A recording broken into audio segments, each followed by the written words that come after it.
Good morning, Chicago. I'm Dr. Allison Arwady, Commissioner at the Chicago Department of Public Health. Thank you so much for joining. As always, this is your opportunity to get your questions answered about COVID. We started just a few minutes late because the mayor was finishing something up on her channel, but I really appreciate you joining.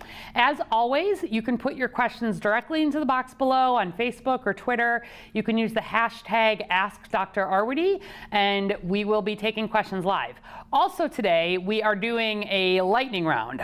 Those of you who watch this regularly know that I have a tendency to explain a lot. And so often my default is to give more background as I am explaining questions and answering questions people have.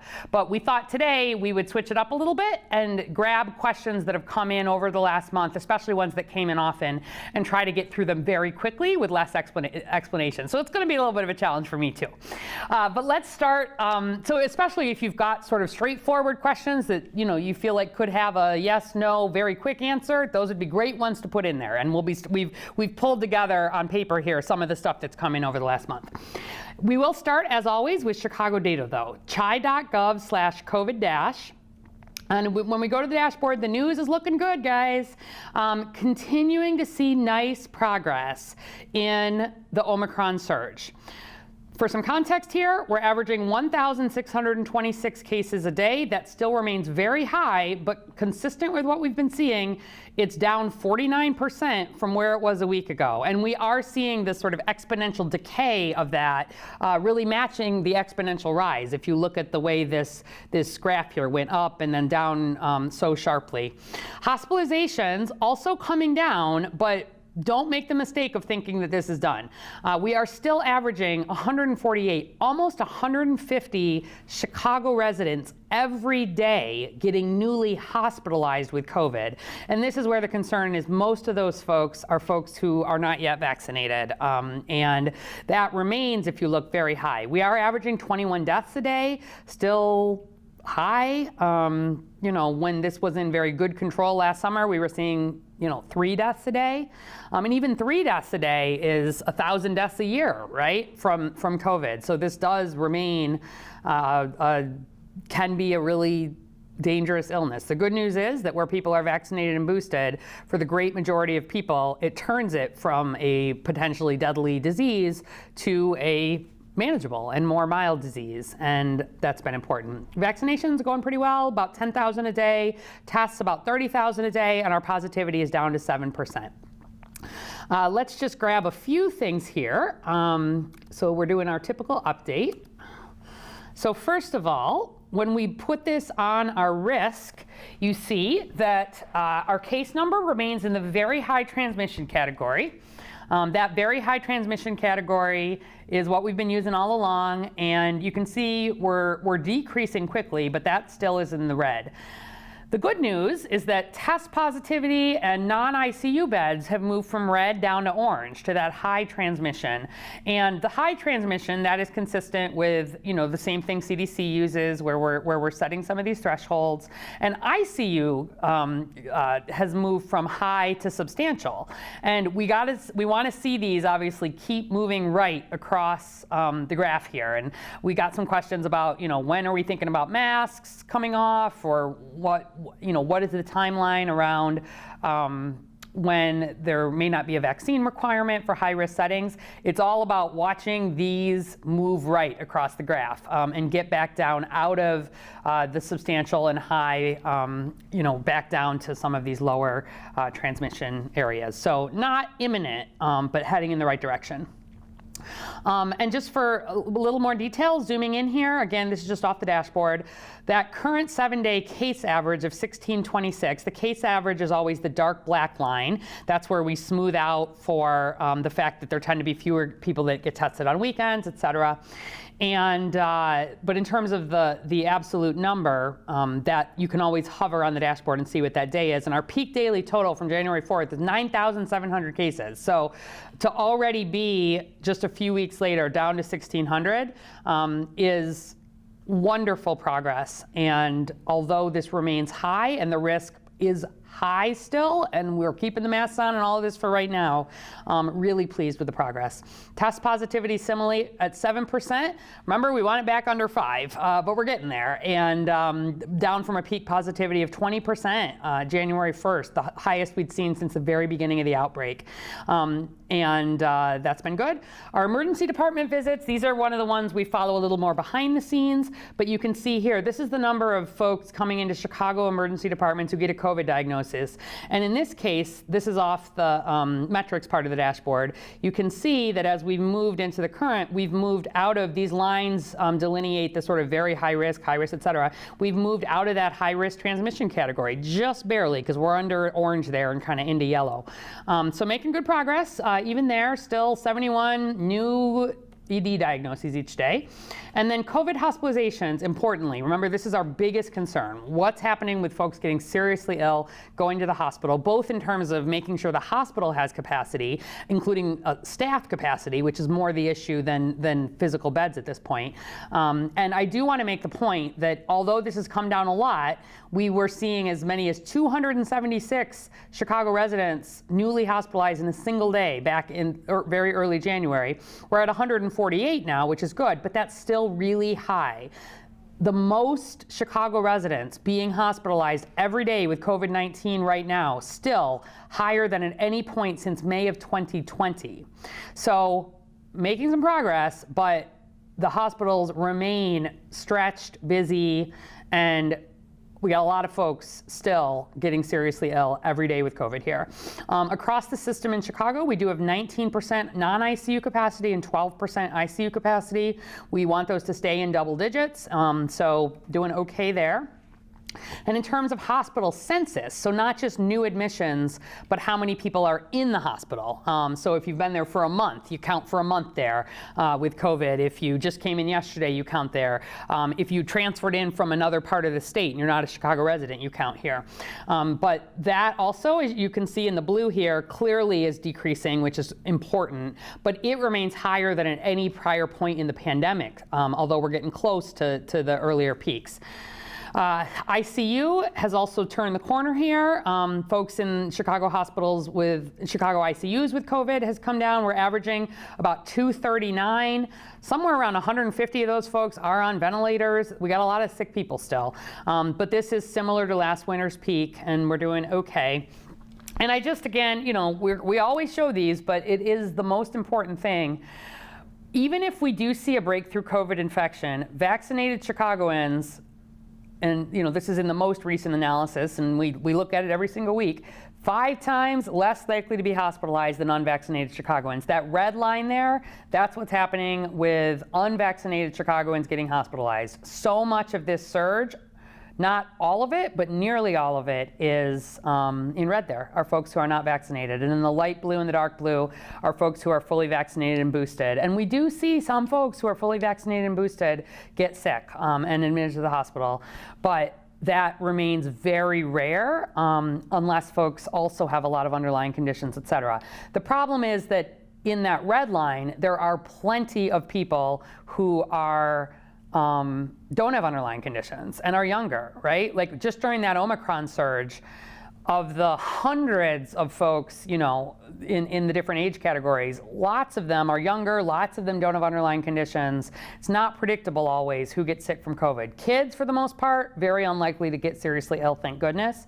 But people in their 20s, people in their 30s, people in their 40s, unvaccinated, even a lot of them who were not seriously, you know, didn't have serious underlying conditions, we've seen them get hospitalized. And where we look at deaths, that too is 5 times more. Almost the entire surge of deaths during Omicron has been in unvaccinated Chicagoans there in red. And there, as I shared at the press conference last week, you know, 1 in 10 of the people who have died, of Chicago residents who have died of COVID during the Omicron surge, 1 in 10 of them was between 18 and 29. And another 1 in 10 of them was between 30 and 39. So if you're hearing people say young people never get sick, Omicron isn't dangerous, it can be. And that's especially true for folks who have not yet been vaccinated. And that's why we keep talking about it. We've hit a couple of nice benchmarks, rounding up a little bit. 80% of eligible Chicagoans 5 and up have had at least a first dose of vaccine. And we've hit 77%, which, you know, 77% is a little bit of a symbolic number for us here because we have 77 communities and we've had this Protect Chicago 77. Really pleased that both 12 to 17-year-olds and 18 to 29-year-olds have reached 77% with a first dose. And important milestone. Really the only group I'm reasonably satisfied with are people in their 50s in Chicago who are at 93% have had a first dose. 77 is not where we totally need to be, but it is good progress. And I want to point out the largest vaccinations in the past week are among 5 to 11-year-olds and 18 to 29-year-olds. We're hearing a lot of 18 to 29-year-olds saying they're choosing to get vaccinated now because of the vaccination requirement while we're in this surge to get into higher risk settings. And we're seeing a lot of kids. And can't say enough, please, for kids getting vaccinated. That's what helps keep schools open, not have to quarantine. You know, if your child is vaccinated and they're in school and there's someone in their classroom who has COVID, as long as they don't have symptoms, don't have issues, they don't need to quarantine. And strongly encourage for, you know, protecting your child, protecting their family, protecting against, you know, the risk of longer term sequelae from COVID, and around being able to keep kids in schools and daycare and protect younger siblings who haven't had the chance to be vaccinated and older parents and grandparents and aunts and uncles who may have higher risk. We're making great progress in vaccinating kids, and I want to see that continue. I also wanted to highlight, this is a new graphic that we shared out on social, I believe last night, just trying to pull together the top line basic messaging about early treatments for COVID-19. I spent quite a bit of time on this on our Facebook Live on Tuesday, and if you go to the website where under therapeutics, you'll see all the details in terms of the different kinds of the oral antivirals, the monoclonal antibody that works against Omicron. These are all in Chicago, and I just wanted to again talk through this because I want people to hear this, and it's newer in terms of something that has FDA authorization to help keep people out of the hospital if they are infected with COVID. So first of all, if you test positive for COVID-19, there are IV and oral medications that can help keep you out of the hospital. These are medications that have had all of the appropriate studies, the safety studies, the efficacy studies. The FDA has given them the green light because they work, and many of them are newer. But for them to work, they need to be taken in the first few days of infection. It is too late. If you get infected, you think it's not going to be a problem, and a week later, you're in trouble. It's really too late for most of these to get benefit from them. They don't stop you from getting infected. Once you're infected, they help stop the virus from copying and make it less likely you're going to get seriously ill. So again, if you test positive and have underlying conditions that put you at higher risk for hospitalization, and there's more information online about that, but people who are older, have a lot of, take a lot of medications, et cetera, please talk to your healthcare provider. Call your doctor right away when you have a positive test. Don't wait to go out and get a confirmatory PCR. Even if it's an at-home test, give them a call, because we want to see, it's your doctor's decision whether or not they would recommend these newer treatments. They're not for everyone, because these treatments can interact with other medications, just like all medications can. There are some limits in terms of who can get them when, and they have to therefore you have to be evaluated, and they have to be prescribed by a healthcare provider. So do not try to go to a pharmacy or an infusion center without a prescription. This is and needs to be a medical recommendation. And supply is growing of these, but it does remain limited. So we are prioritizing for those at the highest risk of developing severe illness, making sure that all of the cancer doctors in Chicago can make sure if their patients who are getting sick right now, if they get breakthrough COVID, for example, even if they're vaccinated, I want those folks first and foremost getting access to these treatment. People who have underlying immune deficiencies, people who are older and have diabetes, the really fragile folks. And we've worked to make sure that our federally qualified health centers, our hospitals, our providers associated with hospitals have the information about how to connect their highest risk patients. So especially if you know that you would be at high risk for COVID, do not wait. If you get a positive, even if you're feeling fine, call your doctor that same day and have the conversation about whether they want to evaluate you or consider you for some of these treatments. As always, chai.gov/COVIDVax is where we've got information about the booster, or for any question, call 312-746-4835. Right before I came over here, I had the pleasure of joining the supervisors of our call center who lead the absolutely amazing team of folks who have been hired from the community here in Chicago and have done a lot of training around being vaccine ambassadors, solve problems, answer questions every single day. And partly because of them and hearing about what questions do we hear a lot, we are doing something a little different with the rest of Facebook. We are trying a lightning round. As I said, I think I said this at the beginning, that I usually answer questions fairly lengthily, and it's a little different for me to try to get through a bunch quickly. But that's the goal today, and so we'll start that off with a few slides here that I'll just, questions we get all the time, and then we'll move into the rest.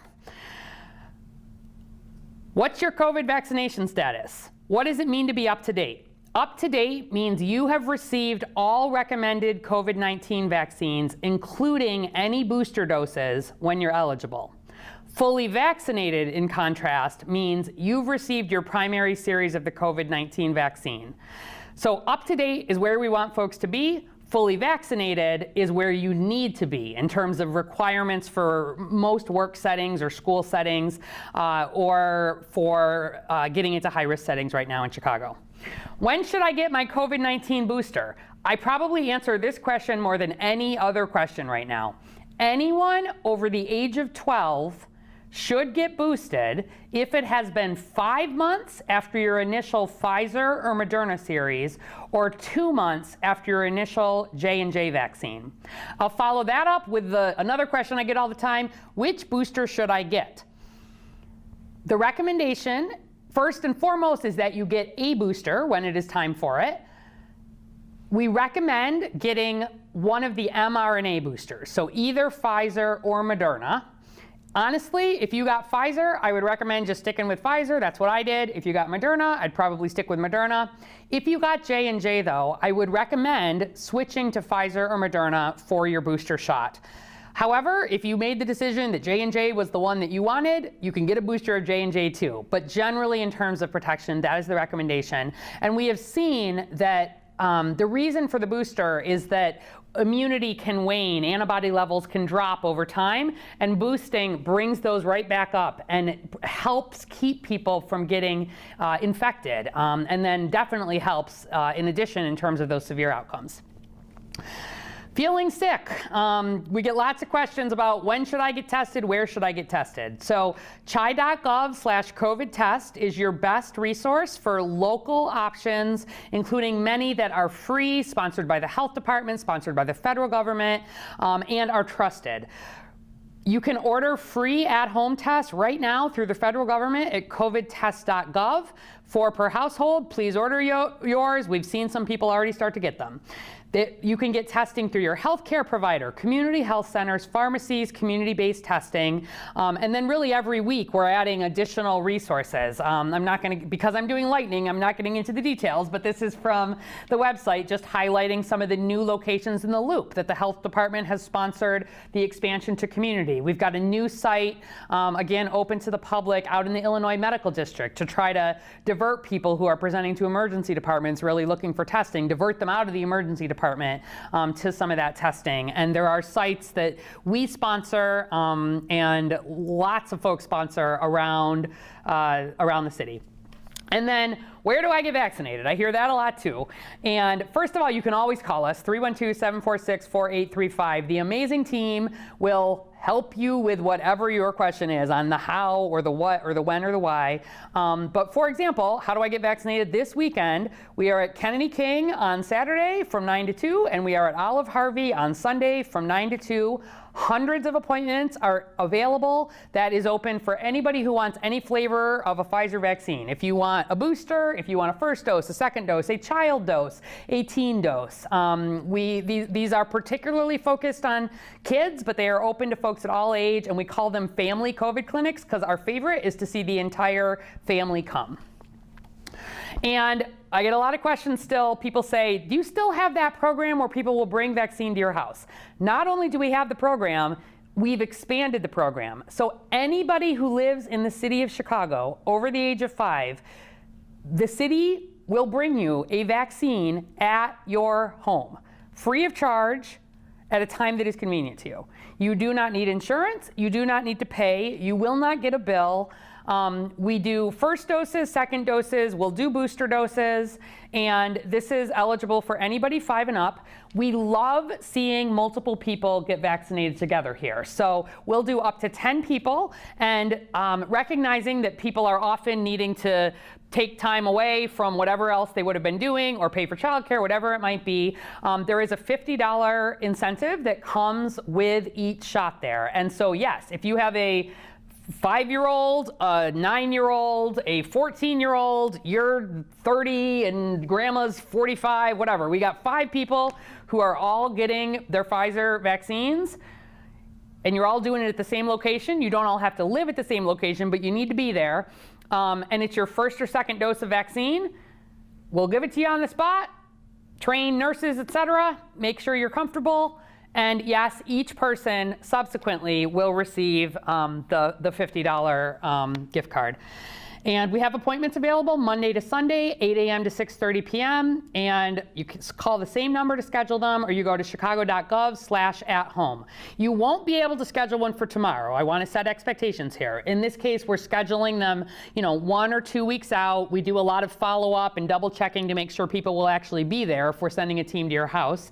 But this remains an opportunity for anybody you know at any time if you can't make it out to the family flu clinics, etc.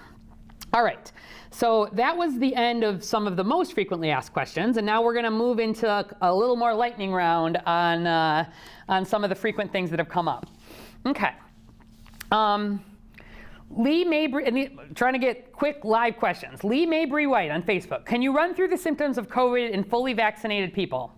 The symptoms of COVID in fully vaccinated people vary from no symptoms at all to all of the same symptoms of COVID that unvaccinated people can have. There is no way to know based on symptoms whether the runny nose and feeling tired and headache and cold-like or flu-like symptoms, there is no way to know if that is a cold, if that is a flu, or that is COVID without a test. Generally, in fully vaccinated, and especially up-to-date people who have had the booster, they usually get very mild infection. In most cases, we're seeing people get, have fatigue, need to stay home for a few days, but usually within 5 days they're feeling better. But that we do see some fully vaccinated people get seriously ill, and that's why if you have underlying conditions, we want you to reach out about treatment. Lee Mabry White again on Facebook. If you are otherwise healthy, what symptoms should alert you to go to the hospital if you get COVID? Great question. So I want you to go to the emergency department with COVID or anything else if you're having trouble breathing. That is always a reason to go to the emergency department, unless you know that you have asthma and you know how to treat it and it gets better. You're having trouble breathing. Somebody is not waking up well. They haven't been feeling well. They're so tired, and when you try to wake them up, they're not really making sense. They're lethargic. They're tired.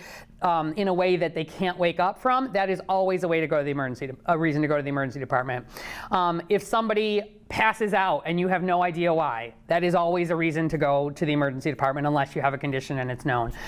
That is a sample of the kinds of things that you go to the emergency department for. I cannot list every single thing for which you should go to the emergency department because it will vary depending on your underlying conditions, what your doctor has told you. We do have some information online about that, but if it is an emergency, like you're like, this is bad, please don't hesitate, call 911 and go to the emergency department. But if you're like, I don't know, do I need to go? Maybe I should see a doctor. Or especially if you're like, I am just looking for a COVID test, that is not a reason to go to the emergency department. That's a reason to call your doctor. If you don't have a doctor, we have information online, HRSA.gov. We'll find you a health center, or call, if you're insured, call the number on the back of your card. They'll help you out. But the bottom line is, we want you to go to an emergency department if you think you are having a medical emergency. Of course, always. I don't want you to delay on that.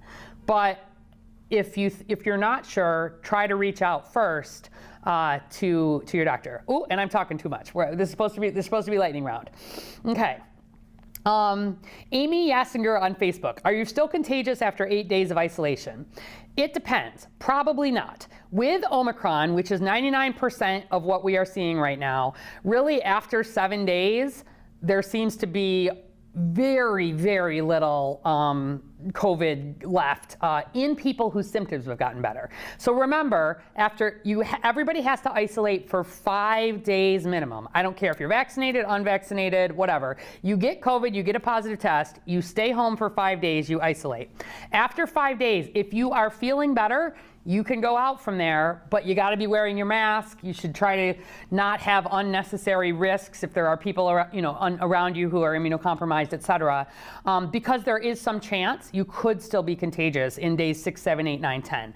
And then if you're not better, you're still having fevers at day 8. Yeah, you probably are contagious, which is why you need to be better there.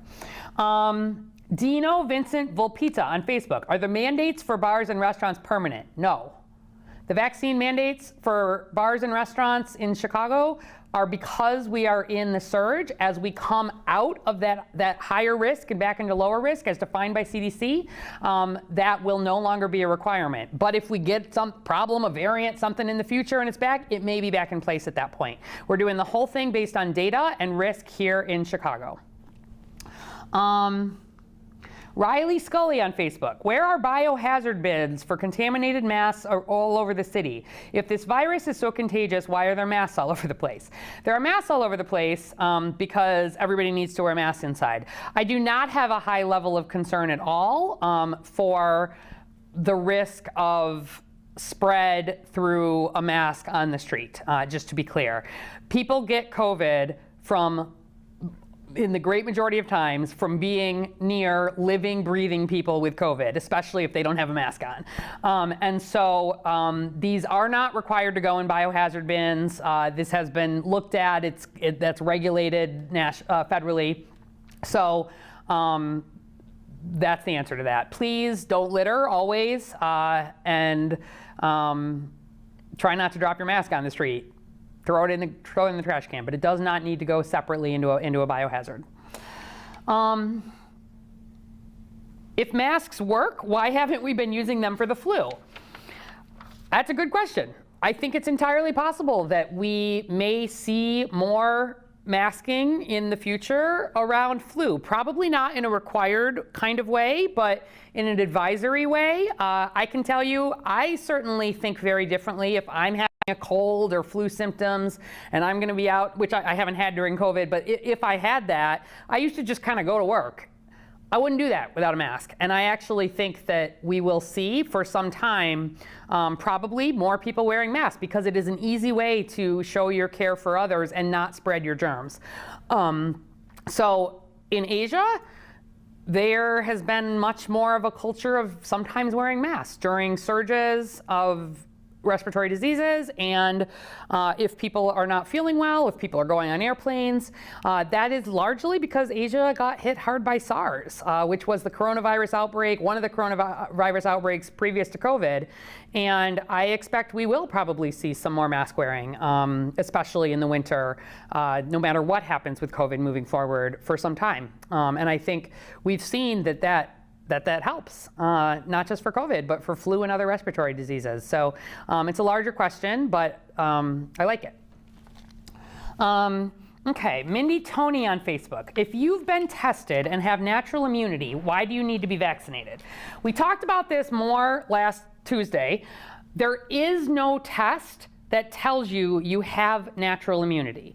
Antibody tests, there is no level of antibody that says you are protected. That is true for natural infection, that is true for vaccination. I have never had an antibody test because it's not validated. The FDA doesn't authorize it at the individual level.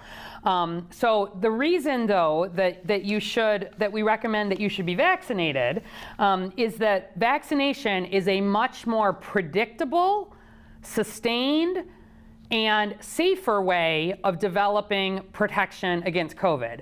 We know that, quote, natural immunity, if you had COVID in the past, doesn't last. In the same way, you know, the earliest vaccines, right? The people who are earliest, part of the reason we're doing boosters right now is you see some of that not lasting long term. But it's way worse for people counting not on a vaccine, but on an older infection. With Omicron, we've seen virtually no additional protection against infection from people counting on a prior infection. And we've seen, even with the decrease, much better protection for folks who are vaccinated, even if they aren't boosted, and then it went up from there in terms of boosting. So the other thing is that it remains dangerous to get COVID, and we are seeing a lot of reinfections, and I don't want people to not have the information and have done everything that they can, and vaccination is the safe way to do that. We've seen people die here in Chicago and across the country during this Omicron surge who were counting on a prior COVID infection during this Omicron surge. Please, you're in better shape if you had COVID at some point in the past from an immune system than somebody who has never had it or been vaccinated, but you're not protected enough, honestly. And I don't want you to take the risk of the long-term sequelae, the unknowns about COVID infection. I want you to get protected the much safer and much more predictable way, which is with vaccines.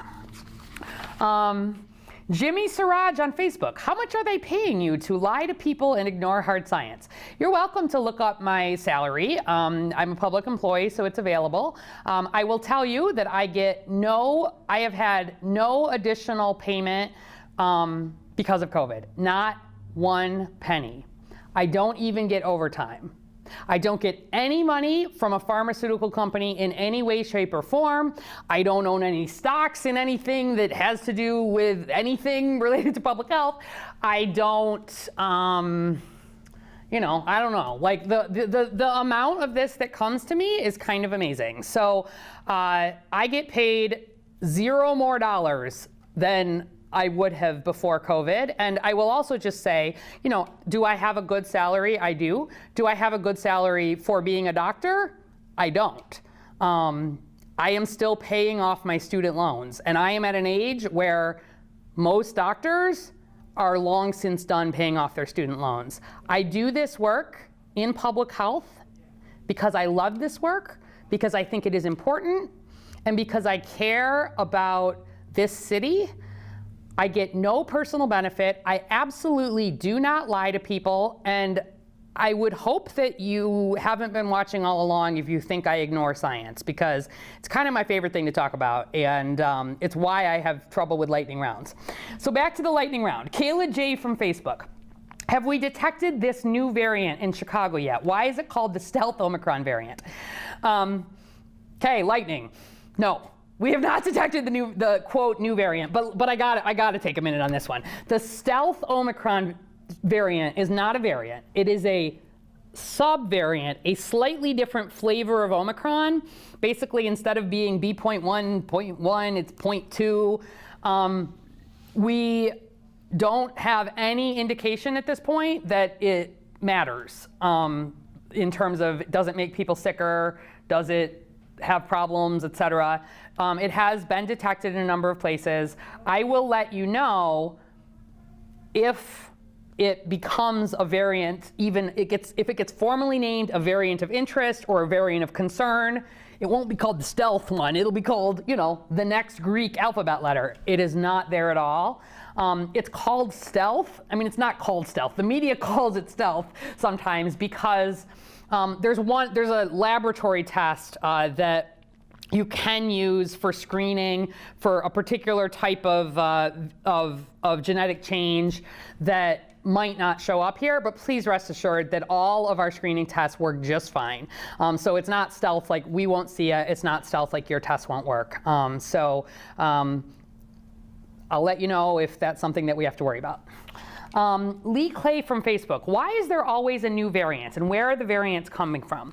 So there's always a new variant because every single time the virus infects somebody new, it copies itself millions of times. That's how it works. The virus is trying to survive, and when it copies itself, there can be errors in the copying, always, not just with COVID.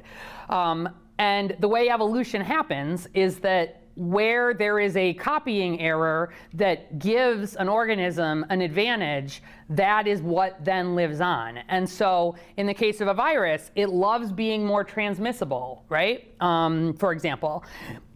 And so the variants come from transmission. And that is why it is essential that the whole world have access to vaccines. Do you know we're almost past the 10 billion mark on people getting vaccines? It's really amazing. Like, have not seen safety concerns there, have not seen efficacy concerns there, but where people have not had the opportunity to get vaccinated, they haven't had the opportunity to access the most important thing that helps keep this under better control. And where people have not done that, there is higher risk of transmission. And every time there's transmission, that's the opportunity for variants. So I hope that helps.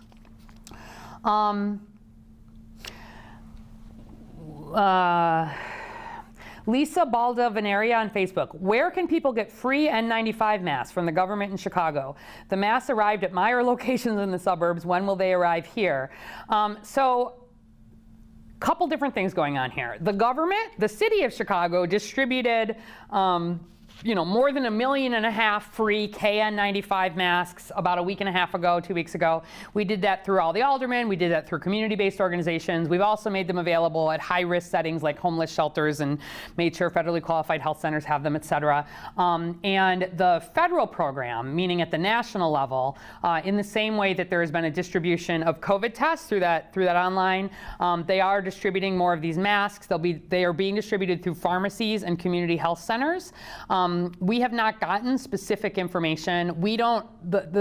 I don't play a role because this is being done federally, but we will share more of this as it comes. In particular, the pharmacies that are part of the federal COVID-19 vaccine program are where you'll be getting this. So pharmacies, the great majority of pharmacies that are distributing COVID-19 vaccines will be distributing free N95s, and that is most of our pharmacies in Chicago. So I can't tell you, are they there today? Are they coming tomorrow? I know they're on the way, but if you visit vaccines.gov or, that's the federal one, you'll be able to see the participating pharmacy partners near you. So if you're telling me a Meijer in the suburbs has it, the Meijer has it because the Meijer has a pharmacy. That's where they're starting. So please look there and watch this space in terms of the federal planning on that distribution. Question from Sandra. Have the guidelines for when to vaccinate after COVID infection changed at all with Omicron, both for people receiving the primary series and the booster? No. And because I get a version of that question a lot too, sorry, I just lost it was jumping around a little bit and I lost the question, sorry. So you can get vaccinated, whether it is your primary, meaning your first dose, your second dose, your booster dose. If you have just been diagnosed with COVID, you should not get vaccinated for 10 days because that is the time in which you are recovering from that infection. You got to isolate for the 5 days. For the next 5 days, we want you wearing the mask, being careful. But 10 days later, you can get a first dose, a second dose, or a booster. And I would recommend doing that, especially when we're in a surge like that. And there was no change with Omicron.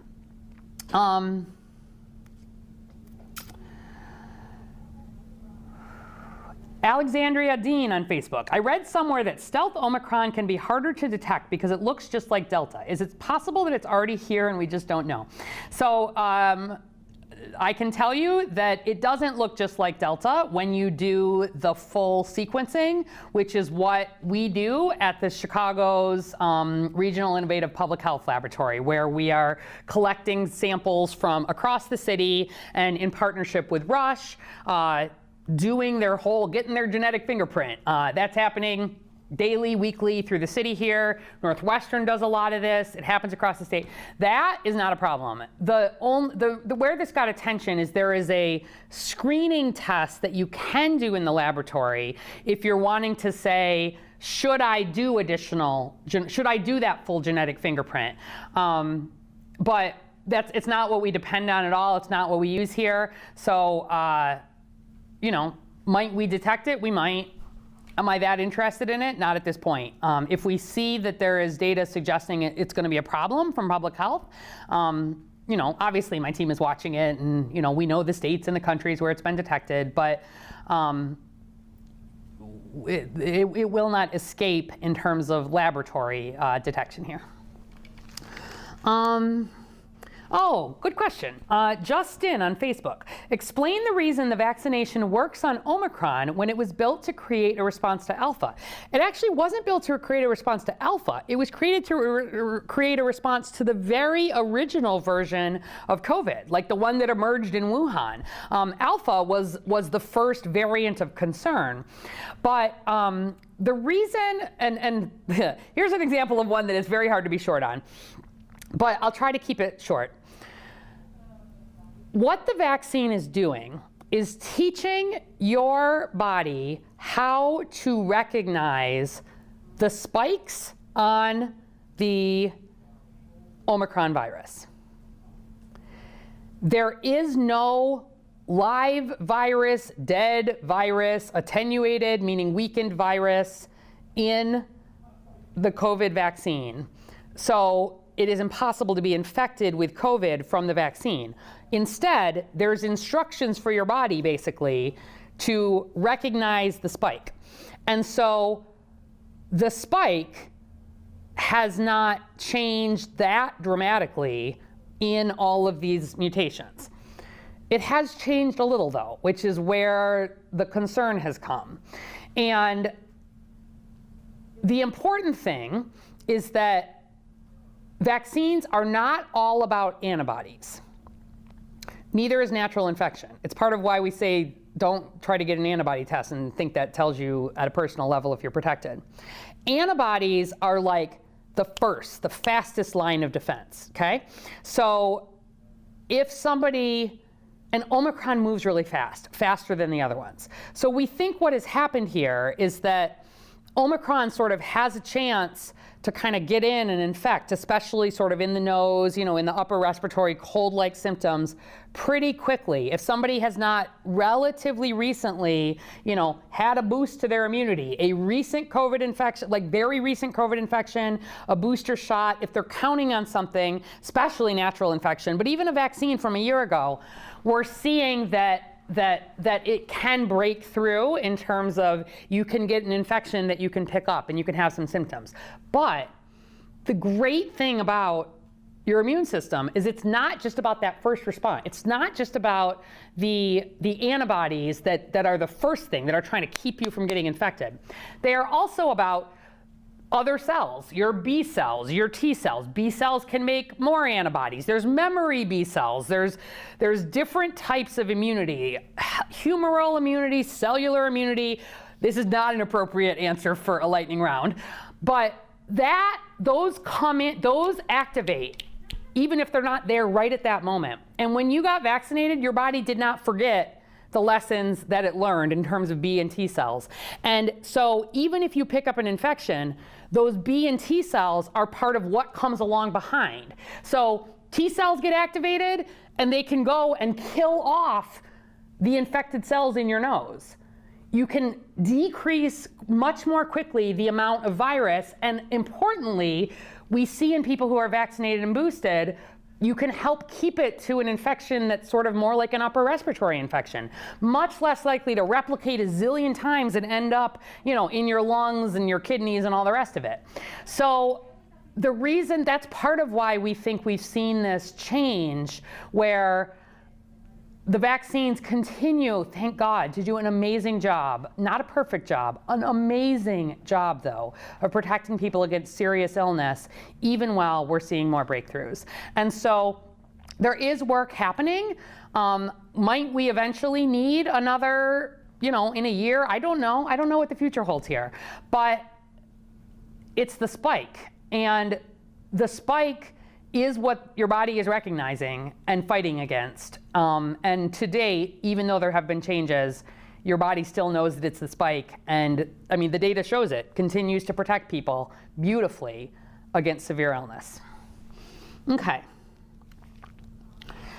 Connor Nichols on Facebook. What if I have never been diagnosed with COVID and I haven't been sick in over 2 years? Is it because I changed my diet, stopped eating processed foods, and stopped drinking the tap water? So first of all, I'm glad to hear you haven't been sick in over 2 years. I think there are a lot of people out there who have been sick a whole lot less in the last 2 years because we've been doing a whole lot of things that keep people well. One of the most amazing indirect effects of COVID has been the bottoming out of flu, ear infections in children, respiratory infections, all those diseases that the kids and the toddlers all get, even though they're not that serious. I haven't had a serious cold in 2 years either. That's amazing. That's because I'm washing my hands way more than I ever did, and I'm masking and I'm distancing and I'm thinking about my environment. And to your point about diet and processed foods, those are important things to do for your health, for sure. I think diet is a big part of being healthy overall. We know people who are obese are at higher risk for severe outcomes from COVID, even separate from other things. But I would not. I want to be really clear about this. We don't have evidence, I wish we did, that people who ate a really healthy diet all the time didn't get sick from COVID. That is not something that we have seen. We have seen some people be incredibly healthy. Pregnant women who are being ultra careful about what they are eating and decide not to get the vaccine because they're worried about the baby, who then get seriously ill and end up on the ventilator and sometimes lose the baby. So eating healthy is important, of course it is. I drink tap water, just so you know. Chicago tap water is some of the best tap water out there, so leaving tap water aside, I want you to eat healthy. I want you to take care of your stress. I want you to do all the things that make you, and we've talked about this, it makes your immune system stronger when you get enough sleep. It makes your immune system stronger when you're not totally stressed out. It makes your immune system stronger when you're eating healthy. But I think the reason you haven't been sick in over 2 years is largely because as a society, we have taken a lot more precautions. So congrats. I'm glad. I hope you're vaccinated because that still remains the most important thing. And if you're vaccinated and you're eating healthy and exercising, I love it even more. All right. Okay. I've done 25 questions. We're gonna try to get to 30 here. What should I do if I took an at-home test that came back negative, what should I do if I took an at-home test that came back positive, but my PCR came back negative? Right now in the surge, a positive test is a positive test is a positive test. I don't care if it's a home test. I don't care if it's a school test. I don't care if it's a pop-up vaccine, a pop-up center test. I don't care if it's at your doctor's office. I don't care if it's PCR. I don't care if it's an antigen. The positive predictive value of these tests right now is very high, which means that chances are very good with the numbers like they are right now that you're not having a false positive. You could have a false negative. PCRs are generally a little more sensitive, as you know, but PCRs, did you get a good sample? Did something happen in the lab? I don't know, I don't care. An at-home test is positive, you stay home for 5 days. Please, treat it as positive and call your doctor if you've got questions. Do over-the-counter tests expire? Yeah, they have expiration dates on them. There have been a few examples, especially early on, where the FDA extended some expiration dates because they wanted to make sure that tests were available and sort of stayed good, and you could only approve them as long as they'd been studied. But you can go to the FDA website if you always want to see. But an at-home, over-the-counter test, it's got an expiration date on it, and like all tests, all medicines, you should use it by that expiration date. Do I need a negative COVID-19 test to return to work? No. Certainly not for public health reasons. I can't always speak to exactly what is happening at work, but public health recommends against a PCR test to return to work because that PCR test is so sensitive, it can stay positive for weeks. And it does not mean that you are sick or shedding COVID. It means that you're picking up, dead virus, little bits of old virus. You can't grow that. If you try to grow it, you can't spread it. So we recommend against PCR tests to return to work, and we do not, for any public health reason, recommend negative antigen tests to return to work. Will the vaccine make me test positive for COVID-19? No, no chance of that. If you get a vaccine and you get a positive COVID test, you have bad luck because you got COVID just like the day or two right around when you decided to get vaccinated. So those do not interact. Again, there is no COVID virus in the COVID vaccine. Do you recommend kids 12 to 17 get a booster dose? Yes. Will you bring back the British doctor as a guest sometime? Sure. I think you mean Dr. Isaac Ganai. That is at CDPH, our medical director who does a lot of our laboratory. He's the one who sends me details about subvariants. So yes, we will definitely have him back as a guest. Do you, 2+ years in, I'm vaccinated, boosted. I've been so good about wearing my mask and staying away from large gatherings, all of it. I recently tested positive for COVID and I'm feeling defeated. How could this happen? Oh, I feel you.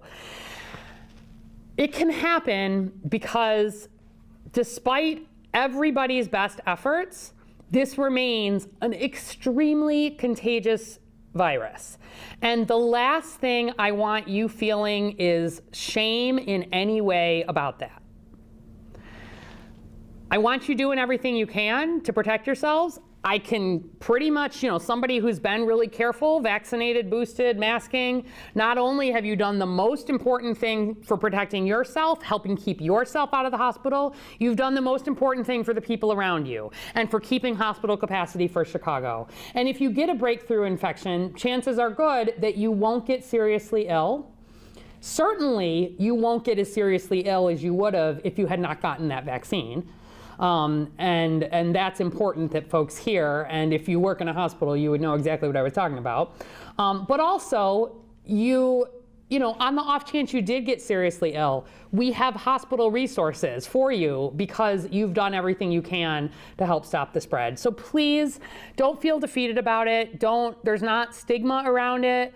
I want people, if you test positive, so have 1 in 5 people in Chicago at this point. It is not an unusual experience. And I don't want you feeling shame about it and answering that. All right, we hit more than 30 questions, which for me is pretty good in given that we started late and we're at time. As my very last question, I have question X that you didn't get to. Who should I call? 312-746-4835. 312-746-4835. Hundreds of folks there, ready to take your question, ready to sort out the how, the what, the why.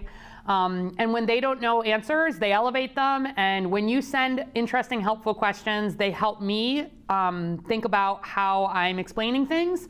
Thank you always for tuning in, and let us know if you like the lightning round format or not. It's a little more challenging for me, but we thought it was good to mix it up. As one last bonus coming in, Milton Simmons, does waiting longer to get boosted affect the amount of protection it can give? Please do not wait to get boosted. Get boosted now. If you're due, if it's been 5 months, if it's been 2 months, that's what's been studied, and that is what right now helps protect against still the biggest surge of COVID that we've ever had in Chicago. Take care. We will be back with a more normal Facebook this coming Tuesday at 10 a.m. In the meantime, keep talking to folks about vaccine, and thanks so much for joining.